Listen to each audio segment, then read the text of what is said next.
श्री शिवाय नमस्तुभ्यम दोस्तों। 2 अप्रैल 2024 को आ रहा है शीतलाष्टमी और शीतलाष्टमी के दिन आप लोगों को एक लाल फूल और एक सफ़ेद फूल वाला उपाय ज़रूर ही करने चाहिए। और दोस्तों यह शीतलाष्टमी का जो दिन होता है यह साल में सिर्फ एक ही बार आता है, इसलिए इस दिन का महत्व और भी अधिक बढ़ जाता है और इस दिन को आप लोगों को अपने हाथ से बिल्कुल भी नहीं जाने देना चाहिए।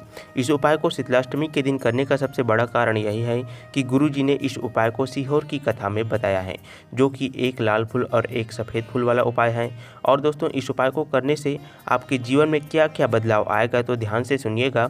अगर आप लोगों के जीवन में धन से जुड़ी हुई कोई समस्याएं बहुत समय से चल रही हैं, जैसे कि आपको कुछ बड़ा काम करना है और उसके लिए आपके पास पैसा नहीं है, आपको अपना घर बनाना है पर उसके लिए आपके पास पैसा नहीं है, आप लोगों के घर में पैसा बिल्कुल भी रुकता नहीं है, आप बहुत ज़्यादा कमाते हैं, बहुत ही ज़्यादा उन्नति करते हैं, लेकिन वो पैसा कहाँ जाता है ये आपको पता ही नहीं चलता है, या आपके घर में कर्ज की समस्या बहुत समय से चल रहा है, आपको अपना नया व्यापार शुरू करना है पर आपके पास उसके लिए पैसा नहीं है। इसी तरह की अगर आपके जीवन में किसी भी प्रकार की धन से जुड़ी हुई या पैसों से जुड़ी हुई समस्या चल रही है तो आप लोगों को एक लाल फूल और एक सफ़ेद फूल वाला उपाय ज़रूर ही करना चाहिए, जो उपाय गुरु जी ने सीहोर की कथा में रुद्राक्ष महोत्सव की कथा में बताया है। और आप लोग जानते हैं कि जो उपाय गुरु जी सीहोर की कथा में बताते हैं वह उपाय का फल बहुत ही जल्दी और बड़ा होकर मिलता है। इसीलिए आप लोगों को इस उपाय को किसी भी विशेष दिन पर जरूर ही करना चाहिए, जिससे कि आपके जीवन में आ रही धन से जुड़ी हुई जो समस्याएं हैं वो दूर हो सके। यह उपाय धन से जुड़ी हुई समस्याओं के लिए आप आसानी से कर सकते हैं। अब हम जानेंगे दोस्तों इस एक लाल फूल और एक सफ़ेद फूल वाले उपाय को आपको कैसे करना है, किस समय में करना है, कब करना है, किस व्यक्ति को करना है, यह सारी जानकारी हम आपको इस वीडियो में बहुत ही अच्छी तरह से बताएंगे।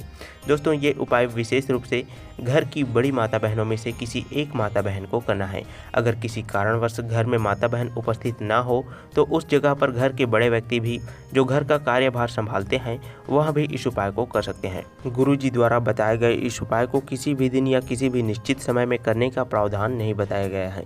इसका मतलब इस उपाय को आप किसी भी दिन कर सकते हैं, पर किसी विशेष दिन आप इस उपाय को करते हैं तो आपको इस उपाय का फल बहुत ही जल्दी और बड़ा होकर मिलता है। आप सभी को बता दें कि शीतलाष्टमी का जो दिन होता है यहाँ बहुत ही शुभ दिन होता है। इस दिन माता शीतला की पूजा होती है और इस दिन माताएं बहनें व्रत भी रखती हैं। जो माताएं बहनें जो हैं वो व्रत रखती हैं शीतलाष्टमी के दिन, उनके ऊपर माता शीतला जी की असीम कृपा होती है। कृपा होने का मतलब यह है दोस्तों कि उनके घर में किसी भी प्रकार की रोग बीमारी जो है वो प्रवेश नहीं कर पाती है।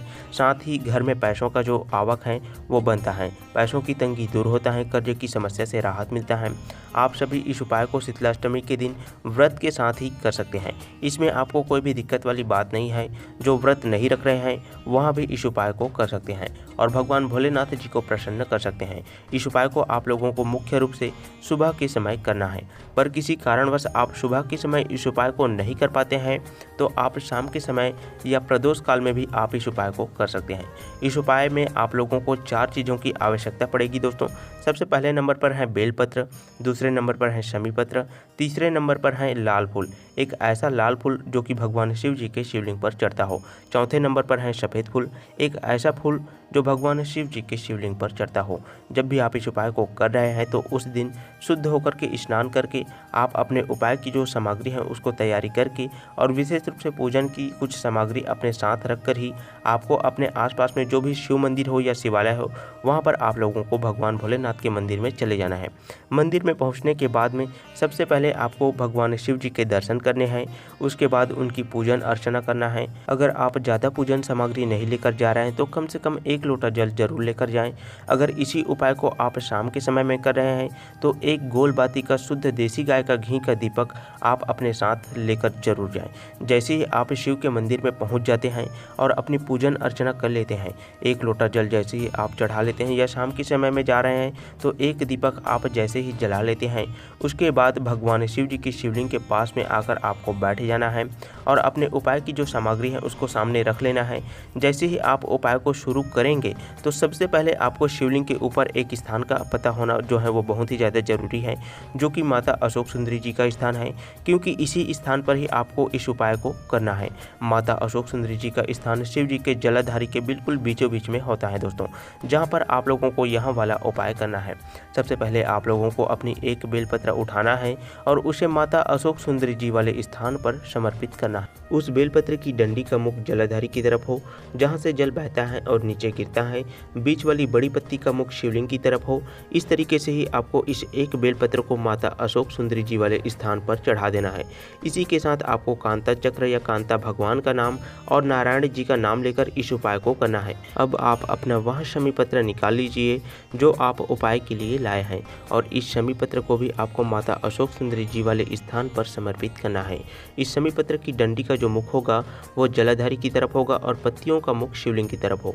इस प्रकार से आपको इस एक शमी पत्र को समर्पित कर देना है, और साथ में कांता भगवान या कांता चक्र, शिव और नारायण जी का नाम लेकर ही आपको इस एक शमी पत्र को समर्पित करना है। अब आप अपना वहाँ एक लाल फूल निकाल लीजिए जो आप उपाय को करने के लिए लेकर आए हुए हैं। जैसे कि आप लाल फूल भी भगवान भोलेनाथ की शिवलिंग पर चढ़ा सकते हैं।